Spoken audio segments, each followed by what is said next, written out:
after It's the actually my second take, so I get to either rewrite the speech or just fine tune it.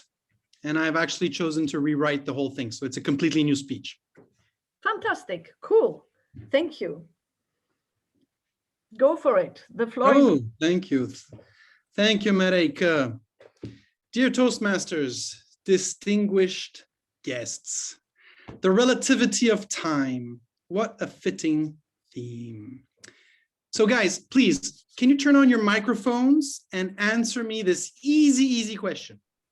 When you have two things to do, one is important and the other one is urgent, what task will you deal with first? Urgent,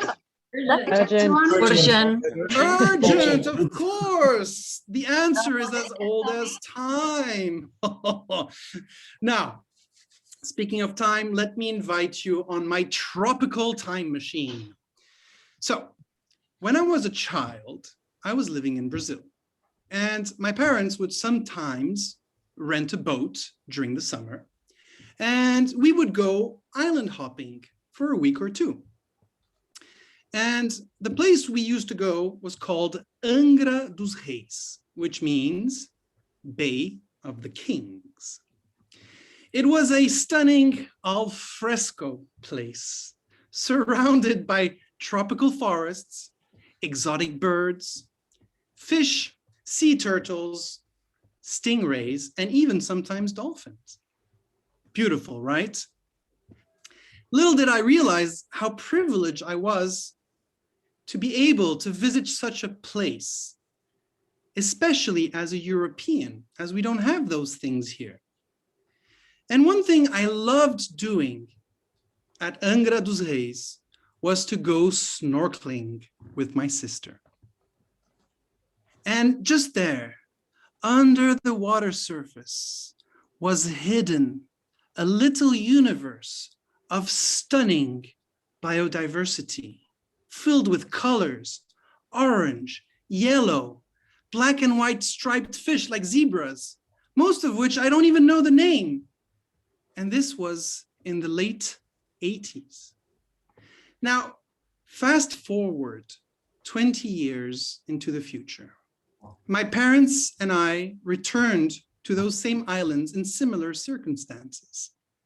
I was so excited at the idea of seeing my exotic little friends again, this time as an adult, only to be shocked. The once lavish, colorful, vibrant seabed had gone completely gray, empty. All the fish and the starfish had disappeared. And when I emerged from under the water and I looked around me, what had changed? Well, the number of boats for sure. It had doubled. And with it, the number of zodiacs and jet skis going up and down. So this picture summarizes something I teach to my global environmental politics students. It's called the Ipat Equation. I stands for impact on the environment. And it's a factor of three things. P-A-T, population, the number of people in the bay, affluence, the number of people who could afford renting boats and jet skis, and technology, the actual boats and jet skis, fueled with diesel. But the truth is that the issue is a bit more complicated than that. As you might have heard, we are currently entering the 6th mass extinction in the history of our life on our planet. The issue is so serious that scientists are thinking about renaming our geological era from Holocene to Anthropocene, the era of man. So for me, this is a very serious issue. And what I noticed is that most people, even very high level people, they don't really understand what is behind this phenomenon. And if I was to ask you guys, what are the two major forces behind the current biodiversity loss on Earth? You would probably say, oh, it's climate change and plastic pollution. And the truth is that you would be wrong. It's neither of those two. The two major factors behind the current loss of biodiversity are overfishing and deforestation. Those two factors combined account for 70% of all biodiversity loss worldwide. Climate change and pollution account for less than 20%, and that's at most. Climate change on its own is responsible for less than 10% of biodiversity loss. It's around 5%. You might be shocked by what I'm saying, but it's true. So the truth is that politicians and the media are not doing their job right.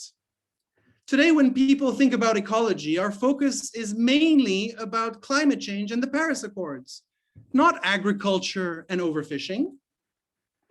So just to put things in perspective very quickly, 70% of our planet's surface are oceans. Of the 30% left, 1/3 are covered by forests, 1/3 are covered by ice, deserts, mountains, roads, cities, in other words, places where nothing grows, and 1/3 are agricultural lands. And what was on those agricultural lands before we used them as pastures or to grow corn and wheat and soy? Well, those were forests and wetlands. So the greatest force behind deforestation is agriculture. Now, let me ask you a question. What was arguably the worst thing humans ever did in history? The answer, I think most of you, is quite obvious: Nazi Germany and the Holocaust. But when we're responsible through our food production and our eating habits for the destruction of entire ecosystems, and thus the death of entire species forever, we don't have the same emotional response. So that is what I believe is our current historical blind spot. And if we don't recognize that us entering the 6th mass extinction event in as our greatest environmental crisis today, I don't believe there is any hope for us to start building a sustainable future. So my message today is quite simple. If you're really concerned by nature and life on our planet and future generations, on one hand, look at climate change as an important issue, and on the other hand, look at our relationship between nature and the way we produce as food as urgent. In my next speech, I want to talk to you about a new form of agriculture that is being developed in Brazil, which I believe is a silver bullet. It's called syntropic agriculture, and I hope that you will stay tuned to my future topics, because this is real innovation at its best. Thank you very much. Amazing speech. You are sort of shoveling all our illusion of knowledge in the bin. So we have to rethink many things. Thank you. And I would give another minute for everybody to share their interest in this very different view of things, of nature, of the catastrophes we organize, actually.